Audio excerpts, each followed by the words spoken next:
Hello, everyone. This is Mike Linkenauger with the Short Sale Specialist Network. I want to thank you for joining me for this Short Sale Mastermind Agent live webinar featuring myself, as well as joining me today we have Vanessa Liddell and Marie Chung. How you ladies doing today?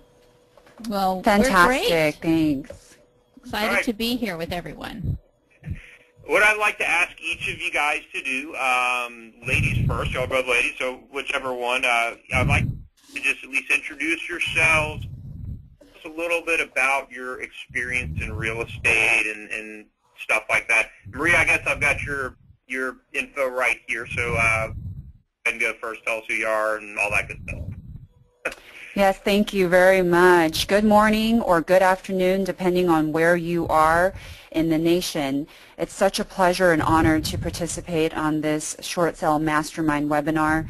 I'm just very thankful for the Short Sale Specialist Network for inviting me here, and actually for the years of work that I have done with them. I actually am in the middle of closing, hopefully this week, a short sale that was referred by them to my office. So thank you for that referral, and many others. So, just wanted to say that, I'm kind of like a constant who moved my cheese. I'm reinventing myself. I feel like Madonna every day, saying, gosh, what am I now? Many of you know me as a REO broker, a national speaker on distressed sales, and now really trying to penetrate the short sale market, get in front of the retail sellers out there. I lead Modern Realty and Modern Estates. We have 3 offices in Southern California. We are definitely hitting hard on the industry right now, and definitely have grown our team quite significantly. Again, big specialization and focus on the distressed market still. Just spoke on a panel with Wells Fargo, Abel Fergosa, and another specialist here in Southern California. And his expectation, and this is quoted directly from him, is that we will have a short sale market for 13 years. And with that, I just almost fell out of my chair, but I was on the panel, so I couldn't quite do that. It was just really tremendous to hear that, because not short sales are not for everyone. We'll get into that in a moment. Again, thank you for the opportunity to speak on this panel. To have you here too, and again, I like to toot our agent's horns a little bit. I see Marie was ranked #1 in California, #1 in the U.S. by Wall Street Journal RealTrends report for transaction volume last year, so it's a pleasure to have her as well. And Vanessa, go ahead and introduce yourself and your experience and all that good stuff as well. All right. Well, my name is Vanessa Liddell, and I come from a little bit different. I've actually been in the industry for 35 years, but most of my background began in escrow and title. So I come from sort of a processing background, kind of a paperwork geek, as you might want to put it. But in around 2006, 2007, I got involved in the short sale industry, even though there weren't anything, nobody even really recognized what a short sale was in those days. I started out, had my own short sale processing company, and that was the time when the banks were really not even wanting to address or talk about what a short sale was. And so we've seen, so enormous amounts of changes, all of the different banks, the government entities that have all, as Marie was saying, they've all embraced, they're all talking about it. I just attended a conference, and I think I talked a little bit with this, to Mike about this a couple of weeks ago. Every single entity, all the banks, the Treasury, HUD, the GSEs, everybody was in attendance, and the only thing they were talking about is you've got to know, if you're going to, you need to know about short sales, because they want to do them. They've got their processes in place, and so, this is what I've been doing. So I now am a licensed agent working here in Southern California, and I also do short sale negotiations for other agents. So that's kind of my background. Very good, and I also like to tout Vanessa. Vanessa, you were one of the early on CDP trainers too, is that correct? I was one of the first CDPE instructors. I had the great opportunity and the joy of training probably 8,000 agents across the country in a face-to-face classes, and loved every minute of it. And you know, that was what we taught agents how to do short sales, that it was a good thing for them to either process their own short sales or know how to. And I think that that's been a great foundation for many agents in the country. And you know, that was a big part of my background. Very good, very good. All right, well, ladies, enough with that. And those of you who don't know me already, I'm Mike Linkenauger, the Director of Operations with Short Sale Specialist Network. Do everything related to short sales except negotiation, basically. But if you can dream it, we can do it. But okay, back on to some questions. You know, a lot of the agents really get on these webinars and get on here because they want more business. I mean, let's face it. You know, we're in a competitive industry right now. It seems that agent out there is a short sale specialist. You know, it used to be so easy to get short sale listings 2, 3, 4, 5 years ago. What are some ways? I want to look to Marie especially in this question. But what are some good tactics and ways to get short sale listings and to get more listings right now, Marie? What are some simple suggestions you might give to people? Well, you know, I wish I had that magic answer, the magic formula that you could just apply today and immediately get more short sale listings. You know, I speak on panels quite frequently about this topic, and you know, the more I think about it, the more I think that forging a relationship with a short sale homeowner is kind of like that movie. I'm sure all of you have seen it and some of you haven't, but it's 50 First Dates with Drew Barrymore and Adam Sandler. And you know, Drew Barrymore has amnesia, and so you know, Adam Sandler is so in love with her that he just won't leave her alone. He has to convince her every day and get her to fall in love with him every day. Well, look, that's how I feel with my homeowners. You know, they're in this real distress situation. They're scared.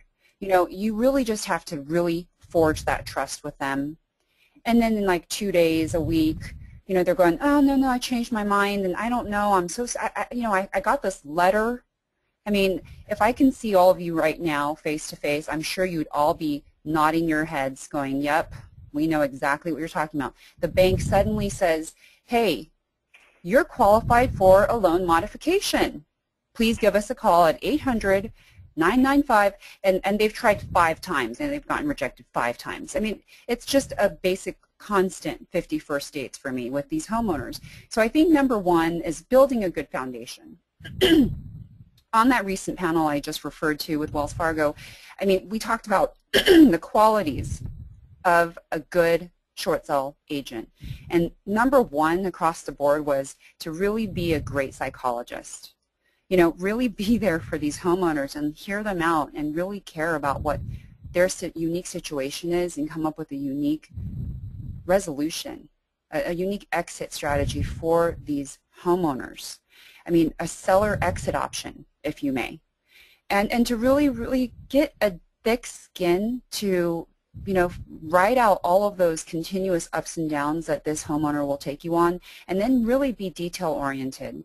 Because without a doubt, you will need to keep track of multiple liens, multiple problems, multiple changing of the, you know, minds and of the guards. Maybe a boyfriend pops up and says, you know, sorry, we've changed our mind. So there's a lot of things that will happen throughout the course of the short sale. I think the number one thing is to really build the foundation. A little bit later, we will also talk about what some new opportunities are that are popping up. You know, some of the banks are creating programs. We'll talk about all of that in a bit. But, I mean, Mike, wouldn't you agree that right now we just are seeing so much, I guess, as far as changing hats that each broker needs to have when they're practicing any distressed real estate? Well, yeah, I mean, Maria, I think it seems like we have a lot of agents who are historically known as REO agents like yourselves who've kind of moved into the short sale arena over the last year or two. And, you know, so for those, you know, a lot of us on this call have been doing short sales for many years, and I'd like to hear your experience as far as, do you get, I would say most traditional short sale agents have very little experience in getting bank direct short sale listings. I'll say that again. Most Sure. of your average, everyday short sale agents that have been doing short sales for years are just now getting a few here and there, maybe through Dignified Transition Solutions or Chase's preferred short sale broker network. Actual bank direct stuff. Most of the agents that have been doing short sales for years have other methods for getting them. Something tells me because of your involvement in the REO industry, do you get a good bit of stuff, or have you in the past directly from banks and outsourcers? It's a great question, and everyone wants that, right? Everyone wants to land that account and then suddenly receives a steady flow of listings just by the sheer email that pops up. I would say that that's still kind of a little bit of a pipe dream. There are programs that are coming up. It's very exciting, where a lot of the servicers as well as investors are being more proactive with their approach to short sale. They're identifying portfolios and saying, hey, this particular portfolio within our entire portfolio of loans, we believe is a good candidate for short sale. We believe may go into default in the future, or we just want off our books altogether. So let's go through a liquidation for this particular portfolio, and let's do an outreach program for it. So either they themselves will build an entire vendor network of agents, or they will reach out through another servicer who is already in the practice of and has a existing vendor network of agents across the nation, and they will do what's called I call a top-down short sale, meaning that it is the bank-driven short sale. There's different ways that people have coined this term. You mentioned DTS, Dignified Transition Solutions, and they are one of the many companies that are doing this. And they term it broker direct or broker driven, and then also the bank driven. So, there's a lot of coined terms that are popping up left and right, but you mentioned one of them, and that's the Chase Priority Partner Program.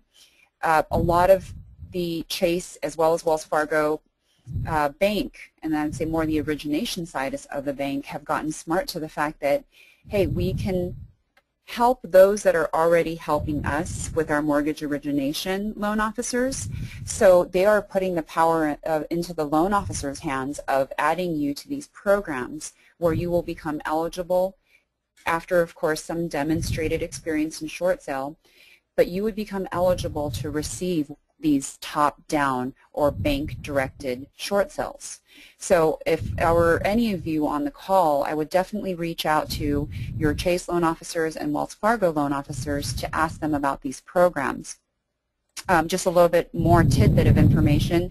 The Wells Fargo short sale network, the qualification requirements are that you hold the SFR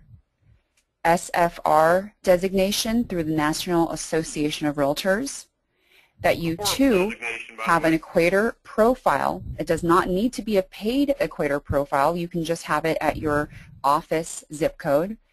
3, that you have a record of closing short sales.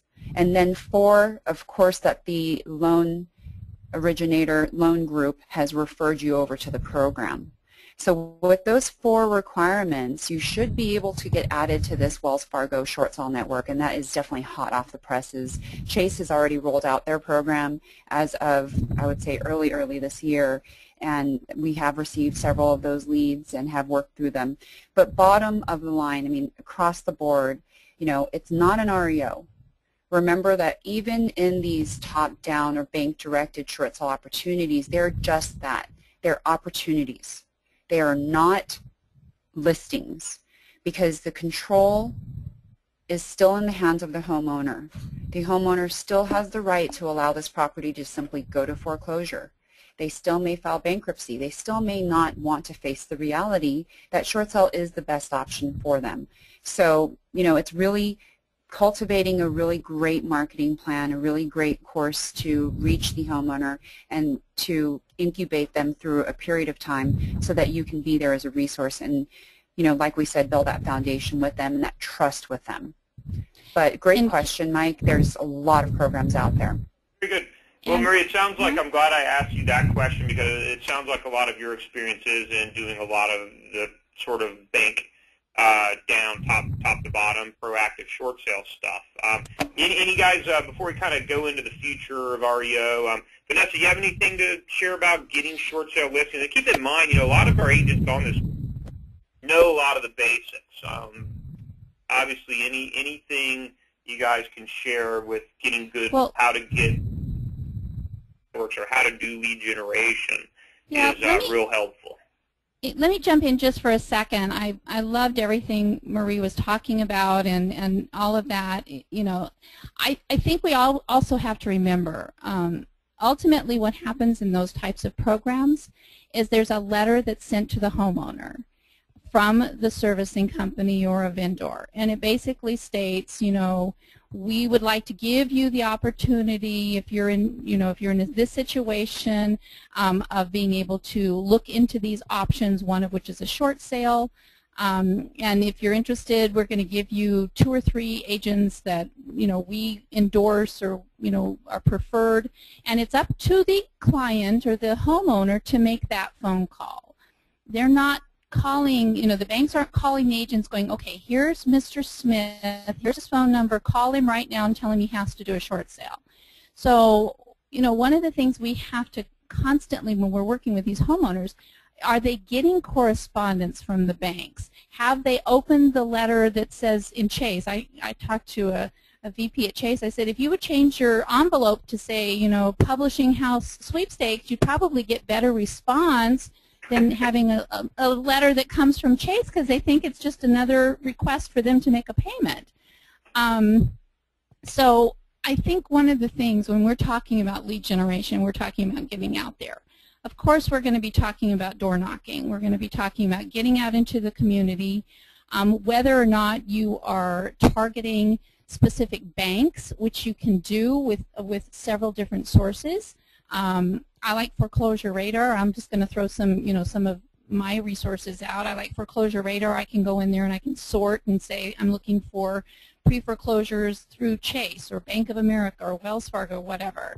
RedX is another one. There's different ways that you can target, or you can just go out and find people who are in default, or you can just walk your farm. There may be people that aren't in notice of default now that are, you know, getting to that point where they're just thinking that, you know, they're not going to be able to make their payments after the first of the year. I think that expired listings are a great source at this point in time, especially if you go back, maybe not the ones that just expired today, but go back 6 months, even a year ago, because people's situations have changed. What they could do last year, maybe they can't do this year, and maybe they just need a renewal to know that there's something other for them to be able to do. You know, so you know, you've got Craigslist, you've got a lot of different people doing a lot of different things, but I think just basically getting out and actually trying to find these people, because, you know, just going out and saying, hey, did you get a letter from Chase? Did you know that you have an opportunity of possibly, you know, getting $30,000? We can't guarantee it, but if you're in a situation where you need to possibly sell your home, you're upside down, you have a hardship, and remember, you always still have to have a hardship. If you've got that situation, let's make a phone call and see. Yep, absolutely. And on this, you know, that same note too, we have a lot of people asking questions right now. I want to let you know we're going to have a question and answer session in just a few minutes. So we're going to take questions from you guys, but hold them off for now. A couple I want to answer. One, somebody just asked a question, and you kind of touched on it, Vanessa. You know, they were asking, how do you get sellers off the fence when they know that they can, you know, potentially wait years before a foreclosure? And the main way I want to tell you to do that is you educate them and you incentivize them. You let them know, hey, there's a recovery period on your credit. You can purchase a home much sooner if you do a short sale. And also, hey, you can get some money back. for doing a short sale as well, and you can leave in a dignified manner too. So right. It's all about educating the homeowner about their options. Another question I'd like to go ahead and answer is somebody asked about the designation. It is actually the SFR designation, Short Sale and Foreclosure Resource designation, not SSR, SFR, Short Sale Foreclosure Resource by the National Association of Realtors. Most would say it's probably the worst short sale designation out there, but it's actually the easiest to obtain and the cheapest. How's that? Oh, right. Hey, I didn't write it, but Wells Fargo chose it, and so that's what we do is find out what they want, and we do it. And it is the only one that's nationally endorsed by, the National Association of Realtors. Everybody else is supported, but it is their designation. So yeah, we just, yeah. We're just going to freestyle because I want to get into this topic because it's a very important topic here. Somebody asked, what about the expiring tax law? For those of you that don't know, the Mortgage Forgiveness Debt Relief Act of 2007 is set to expire December 31st, which obviously means any money that was forgiven to a homeowner on their primary residence in a short sale without the act, they could potentially be liable to pay taxes on that money. And the act actually made it to where up to a certain amount, if it's their primary, they would not have to pay taxes on that money. Now that is about to expire. It is the budget for 2013. It is in Obama's budget to extend that, but the budget probably isn't going to get approved. So you guys have any guidance on that, or y'all want to get started on that? I could talk about that a little bit too. Well, did anybody bring their crystal ball today? Yeah, I'm rubbing mine right now, Vanessa. Oh, good. Okay, let me know what comes up. We've talked about this. This is on everybody's tip of their tongue. Is when these programs expire, especially the Mortgage Debt Relief Act, then we can't do short sales any longer. And the reality is this: there was a period of time before we even had that. That came in 2007, and it was effective, pretty immediately. But the reality is that did not cover everyone doing short sales. Mm-hmm. Like you said, it's primary residence only. It's for purchase money. Or refinance up to $2 million as long as every single penny of the deeds of trust or the new loans that are put on are used for either paying off an existing purchase money and or used to increase the basis of the property or the improvement of the property, and you have to be able to prove that. So there's some pretty tight restrictions on actually being able to use the Mortgage Debt Relief Act. And also remember, that was for not only short sales, but it's also for foreclosures also. Right. So I think we have to be aware. We've had a lot of investment properties. We've had a lot of people that they did short sales, and the loans that were released of debt were not their purchase money. And they managed to go to their tax accountant and in other capacities be able to feel pretty safe that they were not going to get taxed. I think the one thing we talk about is the Insolvency Act, which has been around forever, and it basically says if anybody, if they have an issue where they have debt forgiven on either a short sale or a foreclosure, and at the time of the event they have, their liabilities are greater than their assets, and I will venture to say probably 95% of us on the phone call are in that situation unless we're millionaires. If your house is underwater, you don't own your car outright, basically everything you own is leveraged, then you would most probably be able to use the Insolvency Act to cover yourself. Of course, we don't know every single short sale that we're involved in. We always have to say, these are the resources. This is kind of what we know about it. But you've got to go and talk to a tax accountant, a CPA, for your specific financial information. But I don't think we should be so afraid to say, go and talk to someone. Find out if there are situations or if there are exclusions that are going to assist you in your specific situation. And you can only find that out by talking to your own tax person. And my understanding, too, is you mentioned a very important thing is, one, insolvency. Most people could claim insolvency. And two, for investment properties, you can write off losses on investment properties in real estate. Absolutely. Mm-hmm.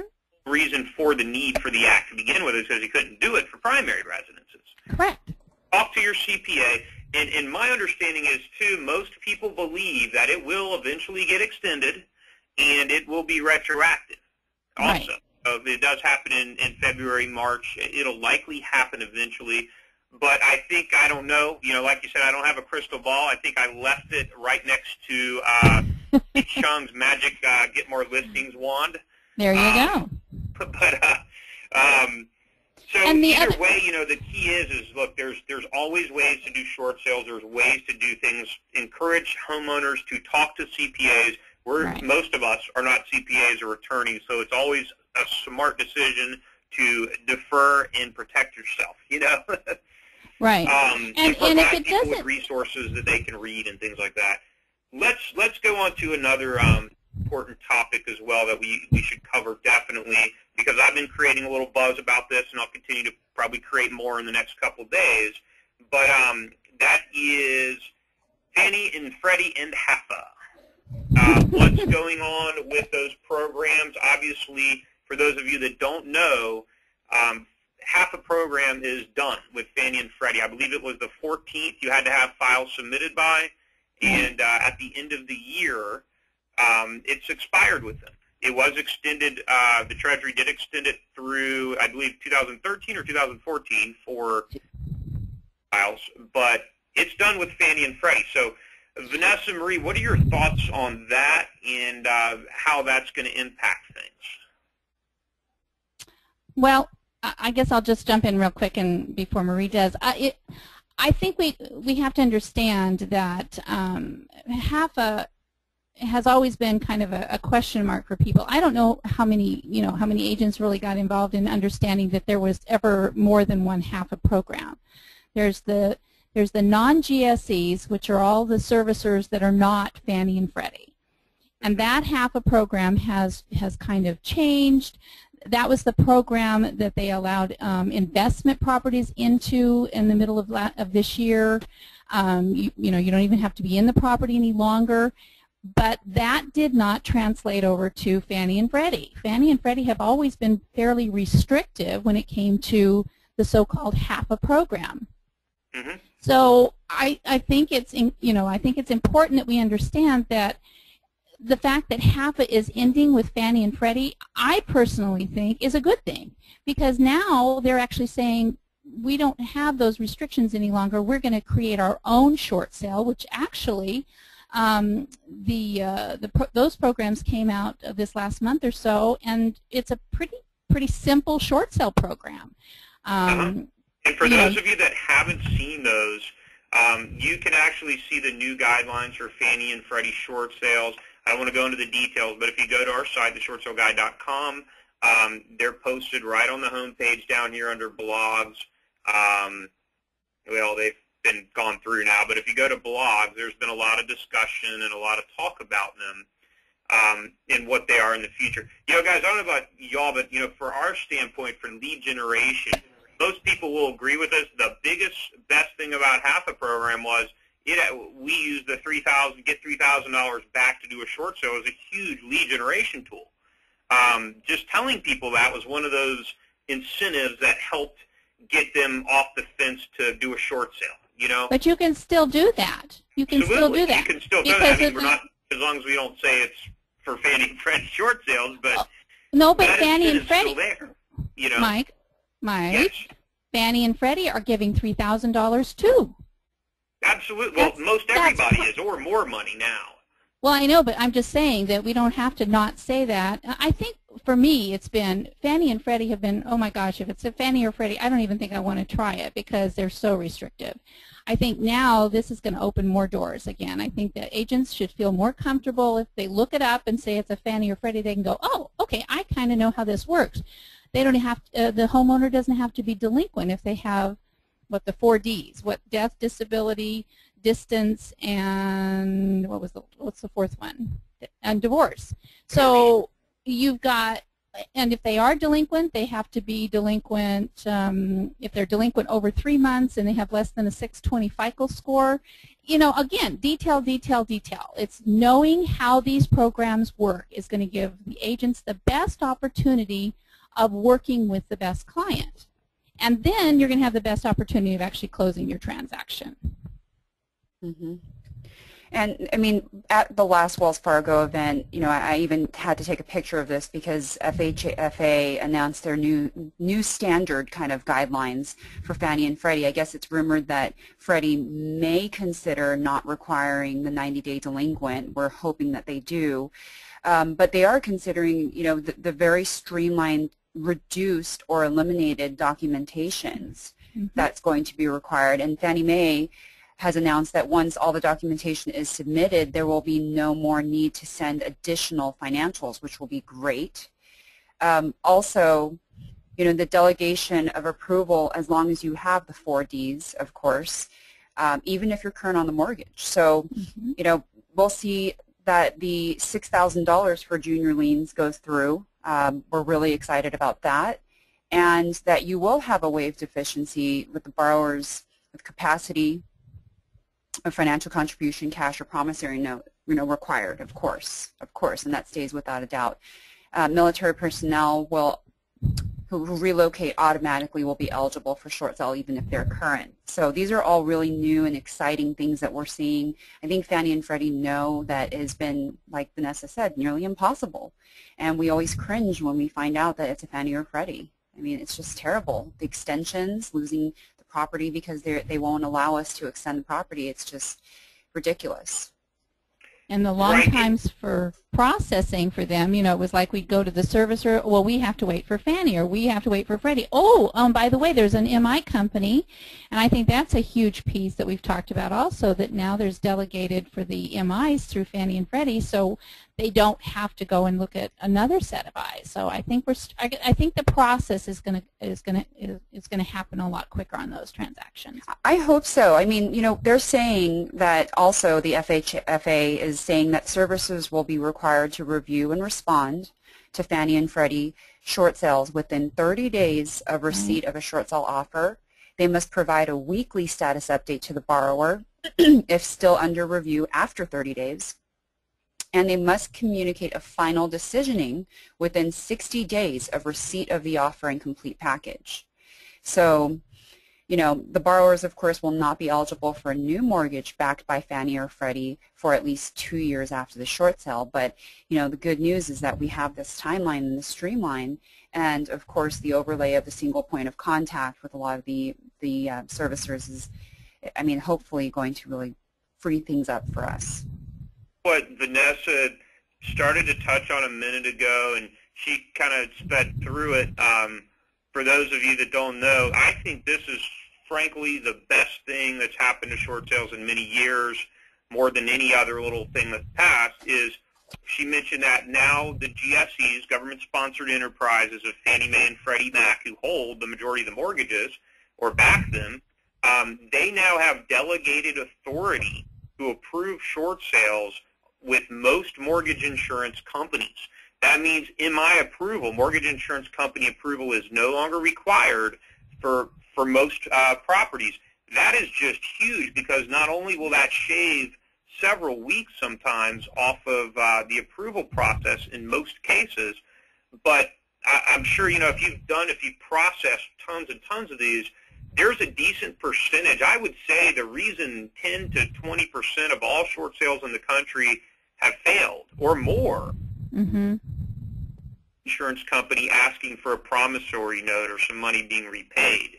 So we're not going to have to deal with that either. So 2013, short sales are going to continue to get more streamlined. We're going to see, like Marie said, we're going to continue to see more top-to-bottom short sales and more shortened processes, some things like that.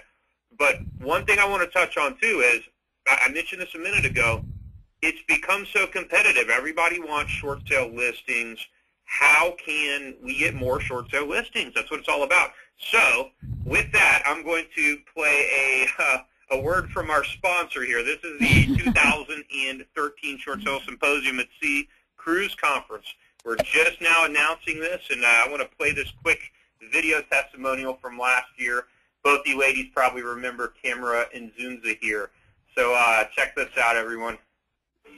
It's a great event. Can't wait. Man, what a trip. Hi there, I'm Tamara and Zunza coming to you from Alexandria, Virginia. I just got back from the Short Sale Symposium at Sea, an educational yet fun-filled cruise where top real estate agents from across the country put our heads together to help homeowners stop foreclosures. If you missed the boat, you missed out on quite a bit. Here's a sneak peek.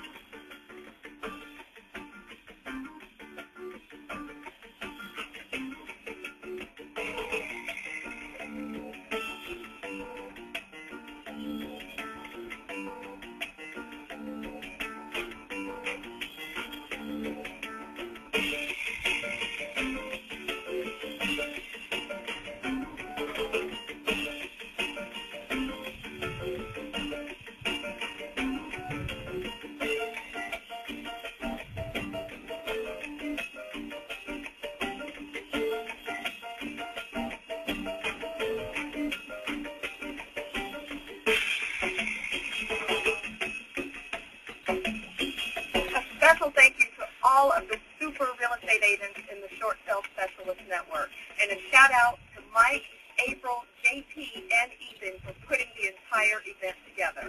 If you're a real estate agent and you're serious about building your short sale business, learning about industry trends, and most importantly, helping homeowners avoid foreclosure, then I want to see you next year at the Short Sale Symposium at Sea. Don't miss the boat. That was great. Yeah, I know. I loved it. That was great. Testimonial from last year. But last year's event, we had both of you ladies were on there. Marie Chung, Vanessa Liddell. We had outstanding minds. We haven't talked to Marie yet about next year. Vanessa, you're on board, right? Yes, absolutely. Wouldn't miss it. So we're going to have a blast. That's April 20th through the 25th. Our cruise website will be up next week, so you guys will hear more about that. But it's out of Miami, Florida, and the ports of call this year are Jamaica and Grand Cayman Island. And we're going to actually give people, we're going to have breakout sessions where agents can actually earn designations while on board the ship as well. But it's a blast. I mean, did you guys enjoy last year's? Oh, we learned so much. Yeah, it was awesome. We learned, it was great networking. I mean, great ideas were just thrown around. It really went away with some really good information. Yeah, I'd say so too. I think it's also a great time to relax. Yes, it was. A lot of us are fun. So it's a great time, like like I know Bryant Tudis and Wendy Rolnick are likely going to be on this year too. Both of them from Short Sale Superstars.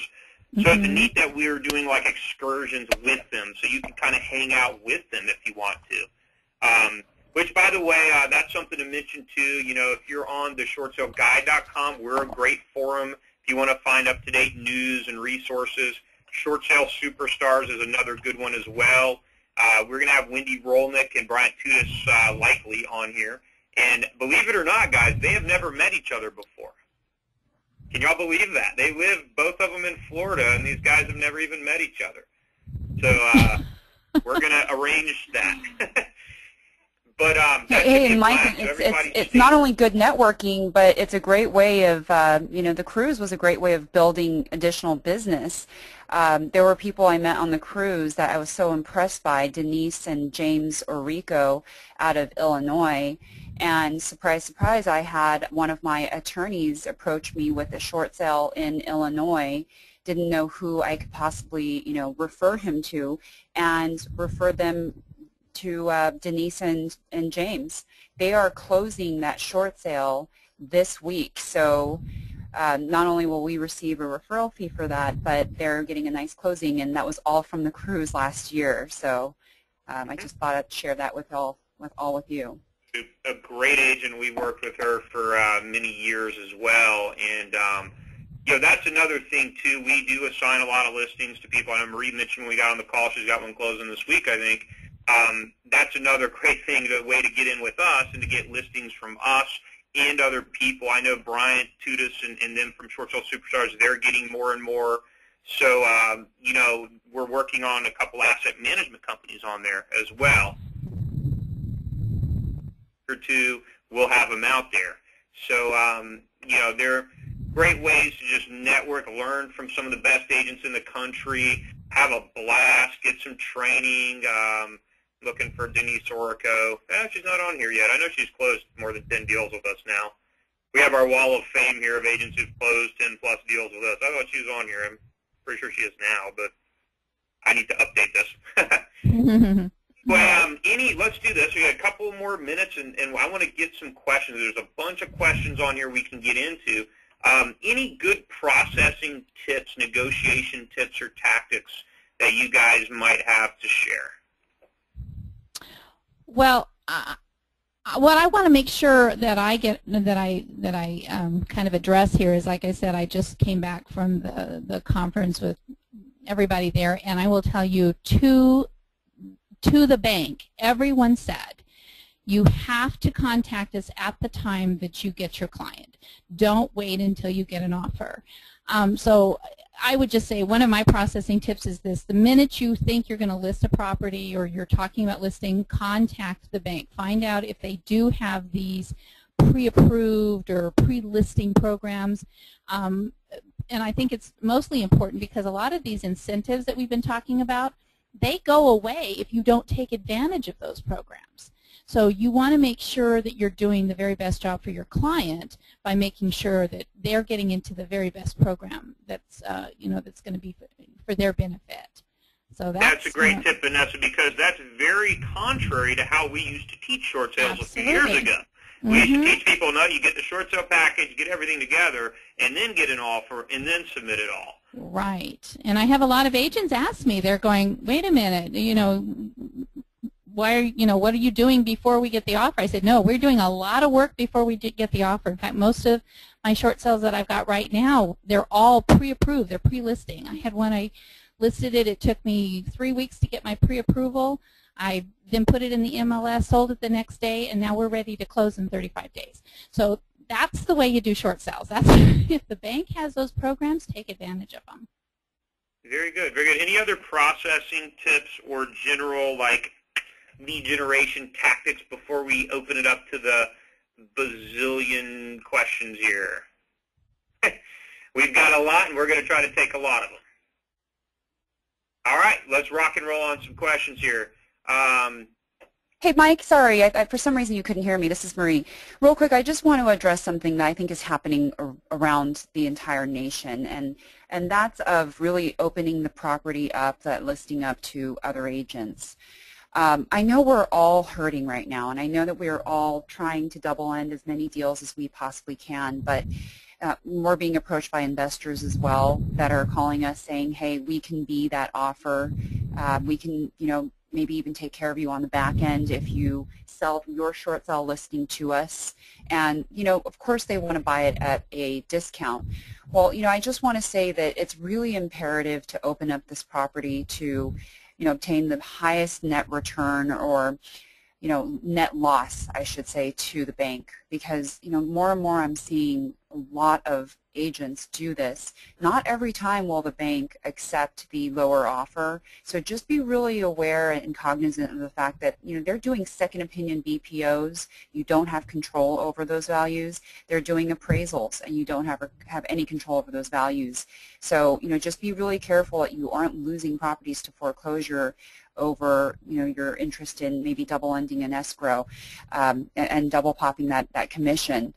That's one thing. You know, my role at Modern Realty is to really drive additional business development for my agents. So I really open that property up to as many open houses as possible to ensure that we're getting as many buyers through that door and we're getting the highest offer accepted. It's really important that I address that. I'm seeing this happen more and more.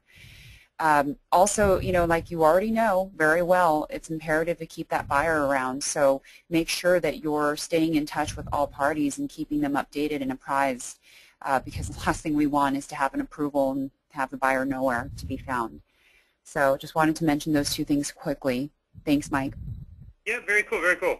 All right, let's take some questions. Let me see here. They say, somebody says, currently seeing lenders pushing deed in lieu, no listing, no loan mod, cash incentives that exceed Hafa. Seeing trend change. Thoughts? So that's from Barbara Adams. She said basically she's seeing lenders do pushing deed in lieu and incentives greater than Hafa to do a deed in lieu. Would you guys have some stuff to share on that? Yeah, I mean, Well, I have yeah, go been ahead. aware of a deed in lieu program. There's a big pilot going on right now by Altisource, Aquin, and there's many names for them, Hoobzoo, where they are doing a deed in lieu program, and they're trying to attempt to sell the properties on their website on hoobzoo.com. So, you know, there is a lot of attention on deed in lieu, but remember with deed in lieu, you really need to have a pretty clean title, clean maybe one loan on the property. So really there's not every property that can fit into this mold, but you will see more and more. In fact, on my REO team and my REO division, they're seeing a lot more deed in lieu REO assignments. So the banks, once they do a successful deed in lieu, are assigning them to the brokers, and many of those are just a mess. We're having title issues because grant deeds were signed incorrectly out in the field. There are outreach programs and servicers that are doing a lot of this out in the field, and so they're doing it incorrectly. And so we're selling these properties, getting into escrow, and then having to cancel escrow because they haven't figured out the process quite yet, I guess is the best way of putting it. But I think we should see a lot more of this. It costs a lot less to the servicer to do a deed in lieu versus having to pay out the commissions and, you know, having to hold that property in that status for longer. So what are your thoughts, Vanessa? I'd be interested in hearing. Well, I think that we have a huge backlog of foreclosures, and I think that the banks are really starting to understand that if someone doesn't respond to, you know, the notification that you have options, I think that they're going to start getting rid of some of this backlog. But I think you're exactly right, Marie. I think that there's a huge number of these properties that have got title issues. You know, there's title curative programs or companies popping up all over trying to get through this backlog. So I think the lenders are really just trying to do anything at this point. I have talked to several clients who they said, you know, the lender said I can do a deed in lieu. I said, okay, yes you can, but why don't we try this first? If this works, then we certainly don't want, you know, not to get incentives. And, you know, I think the reality is you have to meet these clients where they are, and you have to, as hard as it may be possibly to give up a commission, you've got to help them find out what the best option is for them under all circumstances. And I have an 85-year-old. You haven't mentioned yet. A deed in lieu of foreclosure is a credit reporting item. And Absolutely. It basically reports as a voluntary foreclosure. Deed in lieu is shows the credit as that. Right. So there is a document. potential different effect on their credit. Mm-hmm. One thing also to mention is they need to make sure they are indeed forgiven of the deficiency in a deed in lieu of foreclosure as well. And that language is very clear. But most of the services, traditionally, a lot of them, I mean, through Hafa, you know, they were required to have it on the market, I believe, 90 days. Or a lot of the programs, they do want it on the market because really all they're going to do as the servicer is take possession of the property and assign it to an REO broker. You know, so it's no different. They're still going to have to pay the brokerage fees. They're still going to have to pay somebody to, you know, possibly even trash out the house and clean it up and do some property preservation things that they wouldn't have to do in a short sale. So for the lender's perspective, the short sales are still, the bottom line is typically in their best interest. And I think we're going to continue to see them pushing more for those because, let's face it, anything, it's all about improving their bottom line. And I don't think a lot of the time, while it's always, you know, a homeowner has to do what's in their best interest, a lot of times a deed in lieu isn't. You know, all that glitters isn't gold. And really, you know, make sure homeowners should be aware of the credit ramifications, potentially, of a deed in lieu versus a short sale. That's a big, like, rebuttal point that you guys have to make as well. Let's talk about this. Somebody said this is a negotiation tactic. It said, could we address value disputes in bad BPOs? What's a good escalation method or way to address BPO disputes or value disputes in short sales, guys? Well, and it varies from servicer to servicer. That's the answer. I think most of the servicers, if they've got, if they are working, most of them have got escalation or revaluation processes now. The big lenders, I wouldn't say the smaller lenders. So a lot of them do. I know Bank of America has a specific one. If it is a Hafa short sale that's not Fannie or Freddie, if it's one of the non-GSEs, on their specific matrices that that every lender has to post, it does show how they are supposed to handle revaluations. But for me, if I have a property that I know I'm going to have an issue with, first of all, number one, always be at the BPO or appraisal appointment. Don't allow them to go without you being there in evidence. Secondly, if you really have an appraisal property, valuation problem, we can always go and get a third-party BPO to submit. That's kind of our first level of kind of going against them. And my last source is I will go and get an appraisal. I have the seller pay for a full-blown appraisal, and it's very difficult for the lender to dispute a full appraisal. I mean, that's what we use if we just, we have no other options after comps and CMAs and pictures and everything. If we're just, if we just need that extra. I mean, what we've done at Modern Realty is really created a streamlined approach. And every time we take a new listing, similar to a REO, when you take a listing for the first time, ask and maybe partner with a licensed contractor that will walk the property with you and create a bid for you so that they can list out all of the items that are needed on the property. That's really a good address suggestion those. Too. We used to do that a lot, is submit our own BPOs with the offers, just to show, Absolutely. hey, this is our valuation. And I know this: if you do an appraisal and get an appraisal done, most of the time you can easily get a servicer or lender to approve it. If that's not the case, if there's a dispute, and like you said, Mike, it does vary, servicer to servicer. However, if you have a conversation with them and ask them for a copy of either their valuation or appraisal that they received, or if they can't disclose that report to you, that they can give you the addresses verbally of the comps that were used, you could, and we do this with our in-house on-staff appraiser, we have that person rebut one by one each of the addresses that are used. That report she can type out is sometimes 8 pages. Again, like Vanessa said, this is an investment. But again, this can save and make or break your deal. So she'll type out a rebuttal of why this comparable is not actually comparable to our asset. Then we address the physical constraints with the property having to do with, this has a discoloration issue, or in this case, mold issue.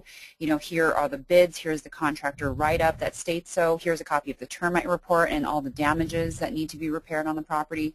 So as such, it's not comparable to the comps that were selected by this appraiser. Really important that you also research upfront. And this is at listing, guys. So we have our termite inspector go through, our contractor go through, and last but not least, call that HOA. You'll have a lender cert that's required, and that can affect the financeability of your condo. Of course, you have the other issues, which is payment of the HOA delinquent dues, which is another topic. But let's talk about the fact that you might have accepted an FHA offer or a conventional offer on an HOA that is completely broke. An HOA that has, too many tenants versus owner-occupants. So all of that needs to be researched up front, which is why we may need to convince the bank that this is a cash-only investor sale and that they should indeed accept the lower offer. So all this up front you can send on over to the bank with the HOA contact information so they can validate this information themselves. And we go right back to the same thing, though. If you go through the pre-approved program or the pre-listing programs, this becomes a non-issue. You're going to know what the bank is going to expect, and then if you're going to have a valuation issue at that point, then you can address it. Absolutely, and to touch on, and to get back and answer the actual question about escalation and disputes of BPOs. Another person answered, what's the best way to argue unjustifiable high counteroffer from the bank? I think we kind of answered that, is to prove your offer, to show what the property is actually worth, whatever it is that your seller is offering. Ton of questions here, so let's get into some of them here. Somebody asked too, I'll just touch on this because they're asking questions about Short Sale Specialist Network and how do I get on the wall of fame that I showed you here. These are for agents who have closed 10 or more direct listing assignments from the Short Sale Specialist Network. If you want to meet some of these people, come to the Short Sale Symposium at C. Cruise Conference, which you'll hear more about. If you want to get direct listing assignments from us, be on the cruise. It's hard to get in with us. I know if you've ever been on one of these webinars we've done, both Marie and Vanessa have closed assignments we've given them. Everybody who's on these things or agents we work with around the country. We're looking for new agents here and there, but you need to be on our cruise if you want to become one of these listing people that close 10 or more assignments from us. But I need to update that info. All right, anyway, let's get back to really hitting some few more, and then I think we got to call it a conference here. Let's see what else we got here. Somebody said, Joe said deed in lieu is still a foreclosure, right? Correct. Correct. Essentially it is. It's like a voluntary foreclosure. So somebody else pointed out deed in lieus make no sense when there are other liens. Even a first lien holder takes property subject to other liens. So it isn't a good idea in many, many, many cases. Charlotte Meyer, she's one of our alumni from the cruise as well. She's actually been on both of our other short sale symposiums. By the way, guys, I hope, Charlotte, I hope you and your daughter can both make it this year. Really excited about that potential. I know y'all been through a lot this year. All right, let me see. She says, oh, this is Charlotte. Okay, yeah. This is Charlotte. I see your name on there. Reading through, there's a bunch of questions. Any thoughts on repairs required by the lender of a potential buyer of a short sale? So what they're asking is, traditionally, a lot of times short sales are as-is sales. Do y'all have any ways that you manage to get repairs completed somehow in short sale transactions? Like if it's an FHA and there are repairs to be required. Well, I think that's, a successful short sale requires more than just, a listing agent. It requires the right seller. It requires the right buyer. It requires their agent to be correct and their lender to be correct. And I think that's a big piece of it. If you're looking at offers, you've got to look at that offer and say, if this is going to go to the bank, and are they going to accept that there's going to be, $3,000 worth of termite work? Is they going to accept that they're going to have to do this and this and that? Or do I have to say, we can try, but if it doesn't work, if I can't get you 3%, closing cost, is your buyer out?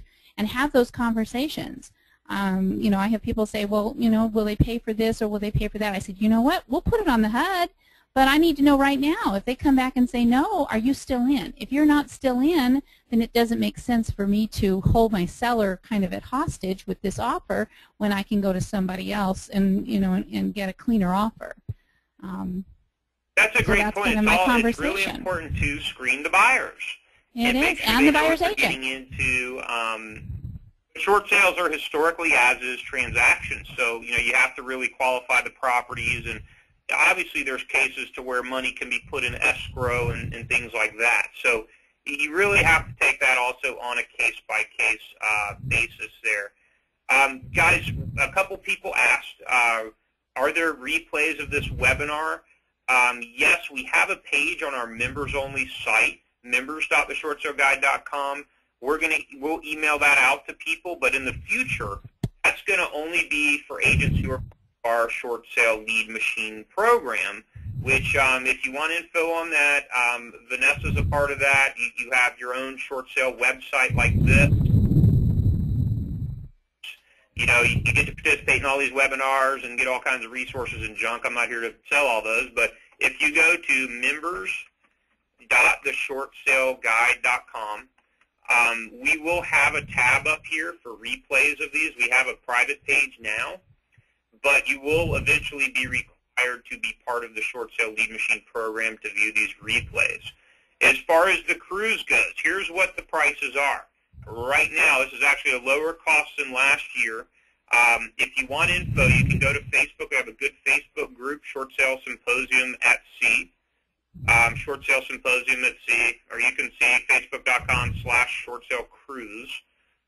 We have a great website that will be out next week. You will get email announcements. I'm going to be announcing it a bunch through our network. Short Sale Superstars is going to be announcing a bunch. Rio Pro is going to be announcing a bunch. You're going to hear a lot of buzz about this event. Go ahead and get in now. All the cost is right now, it's $399 per person for interior cabins. I believe $489 per person for ocean view, $589 for balconies. It's a 5-night cruise, and if you to participate in the symposium, the actual conference part, $350 per person is the early bird for the actual conference part. But again, just like our Facebook page, stay tuned. It's April 20th through the 25th. I mean, it was an amazing, amazing time, and this event we're working very hard to top off last events. You can see all the pictures from this, people like this on here, me doing crazy stuff. We just had a great time. Yeah, favorite picture right there. That was my picture for a while. But we have a great time, and look at this right here. I didn't even see this picture here. Look at these ladies right here. Look at that. There's the three of us right now. So again, stay tuned, guys. There's going to be a lot more coming with the Short Sale Symposium at Sea Cruise Conference.